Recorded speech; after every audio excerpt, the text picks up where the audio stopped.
ఎవడు అడ్డం వస్తే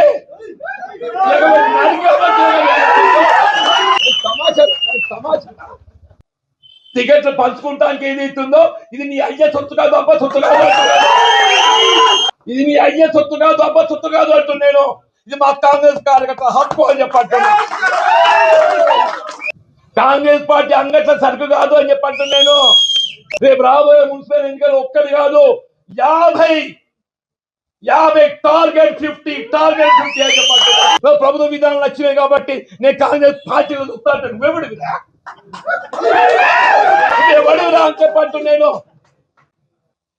కాంగ్రెస్ పార్టీ అంతర్గత వ్యవహారాలలో జోక్యం చేసుకుంటే మాత్రం సహించేది లేదు అని చెప్పంటున్నా. నిజమైన కాంగ్రెస్ వాది, కాంగ్రెస్ పార్టీ కార్యకర్త వాళ్ళ కొరకే పోరాటం చేస్తా. కానీ సందులు వచ్చేటోళ్ళు, సందులు దూచేటోళ్ళు మాత్రం ఏదైతుందో సహించేది. ప్లస్ శ్రీరామచంద్ర ప్రభు ఏదైతుందో ధర్మానికి కట్టుబడి ఉన్న రావణాసుడి 10 తలలు నరికిండు.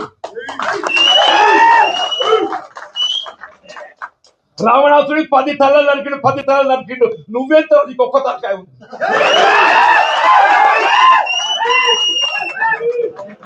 పది తలలో పలిక శ్రీరామచంద్ర ప్రభువు మనకు ఆదర్శం అని చెప్పండి. నువ్వెంత ఒక్క తలకాయ. నేను ప్రజాస్వామ్యం నిలబెట్టడానికి కొరకు, నా కార్యకర్తల హక్కులు నిలబెట్టడానికి కొరకు వాళ్ళు ఏదైతుందో నా చివరి క్షణం వరకు నేను పోరాటం చేస్తా. మీ హక్కు నిలబెడతా.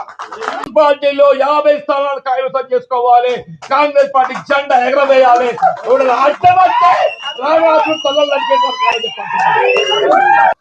ఇవాళ పాండవులు అటువంటి అజ్ఞాతవాసం చేసింది. ధర్మానికి కట్టుబడ్డటువంటి పాండవులు ఏదైతుందో అజ్ఞాతవాసం చేసింది. ఇలా మనం అజ్ఞాతవాసం ఉన్నాం.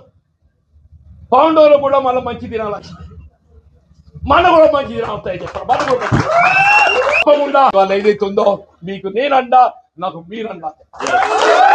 మనకు కాంగ్రెస్ పార్టీ అన్న